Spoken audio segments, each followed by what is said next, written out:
Hallo en welkom bij de unboxing van El Grande. El Grande bestaat wel al een hele tijd, maar vorig jaar in 2023 hebben ze het spelletje in een nieuw jasje gestopt met enkele mini-uitbreidingen. Het spelletje wordt uitgegeven door 99 Games, kan je spelen van 2 tot 5 spelers, zo ongeveer 1,5 uur duren en kan je spelen vanaf een leeftijd van 12 plus, al kan het misschien nog iets jonger. Eerst en vooral zien we een zak. Ik ga de doos even opzij doen en ik ga de zak even zo voorzichtig mogelijk openen en dat lukt wel vrij goed. De sticker is niet van de aard dat hij op het materiaal blijft kleven en zodat het materiaal kapot doet. We zien hier een hele hoop meeples in waarschijnlijk 5 kleuren. We zien ook deze 8-hoekige spelelementen. We zien ook een grote koning. We zien ook de kereltjes op een paard die dan de El Grande's moeten voorstellen.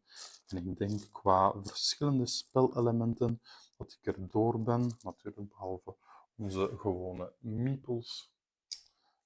Ziezo, dus een heleboel houten componenten met zeer frisse, opgewekte kleuren, die ik toch allemaal even aan de zijkant moet doen. Hier zien we een kartonnen tuckbox die we dan moeten plooien en waarin dan spelelementen zullen moeten komen. Het zij kaarten, het zij onze meeples, maar het zullen waarschijnlijk wel de kaarten zijn. De kaarten die we hier in deze verpakkingen vinden. Dus ook weer voorzichtig te openen.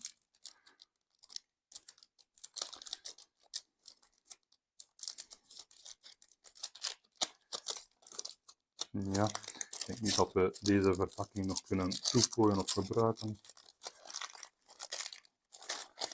Oké. Dus kleine kaartjes, 45 op 63 of iets dergelijks. Mini Americans. We zien hier de verschillende kleuren voor de spelers waarschijnlijk. En hier de voorzijde, waarden 1 tot 13 in verschillende kleuren, ook met verschillende afbeeldingen. Dus hier heb je 6 meeples die je mag plaatsen, waarschijnlijk hier 5, hier ook 5, 4, 3. En hoe groter de waarde, hoe minder dat je er mag plaatsen. Rood, lichtblauw. Hier zijn andere kaartjes. Dat heb ik daarnet ook gezien. Die hebben een andere achterzijde. Allemaal groen, een groen kompas. Ja. En dit zullen waarschijnlijk gebieden zijn op het speelbord. En hier nog speciale kaartjes blijkbaar. De kleur van deze tuckbox stemt daarmee overeen. In het Nederlandse tekst. Met verschillende waarden en tekst uiteraard. Oké. Een stapel kaarten die groter is. Het zijn standaard speelkaarten. Ja, ik vrees dat de verpakking ook niet meer te hergebruiken is, maar daar vinden we wel iets op. Hier is de achterzijde. Dit is de achterzijde. Verschillende poses van een kerel met daaronder een aantal meeples ook. Gaat zo verder. En hier dan tekst. Een beetje vreemd dat deze recht is en deze omgekeerd. Op zich maakt dat weinig uit, want we zullen ze toch moeten shuffelen en gebruiken in het spel. Ziezo.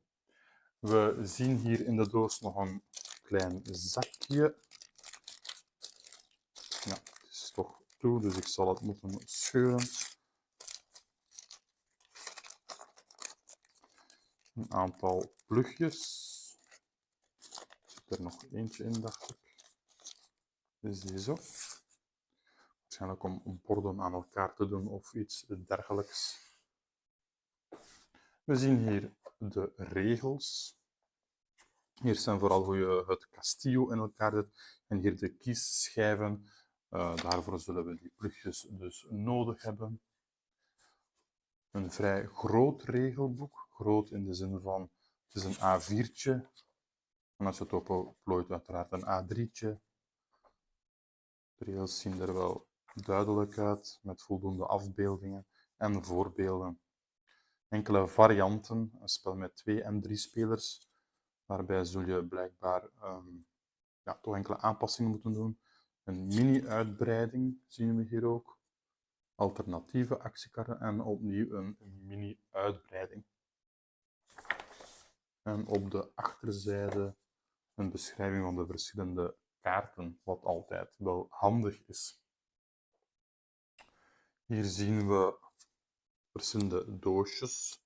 Die moeten plooien, waarschijnlijk zullen het er 5 zijn, elk in de verschillende kleuren, en daar zullen onze kaartjes in moeten. Ja, zie je zo. Dan hebben we hier een aantal punchboards.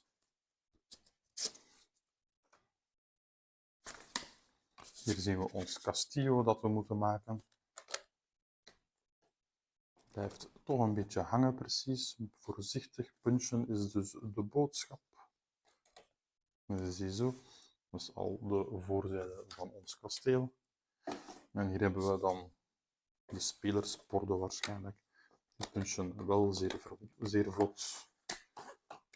Moet wel ook alles goed duwen. En onze wijzers, ja, toch wel een beetje moeilijker. Opletten hier, zoals je kan zien. Oké, punchboard. En als laatste zien we het speelbord. Een vrij groot speelbord.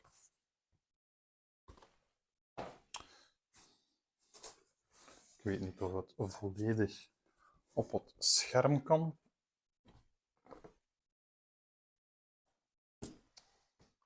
Maar om je een beeld te geven van het speelbord, het is vrij groot, het is vierkant, dus ongeveer 4 keer zo'n vlak. We zien een scorespoor langs de zijkant, we zien hier ook een spoor, hier de verschillende provincies en hier onze waarschijnlijk punten die we kunnen verdienen. De achterzijde, daar staat ook iets op, dus dit is de kant van 4 en tot 5 spelers. Ik draai het bord nu even om, als dat lukt,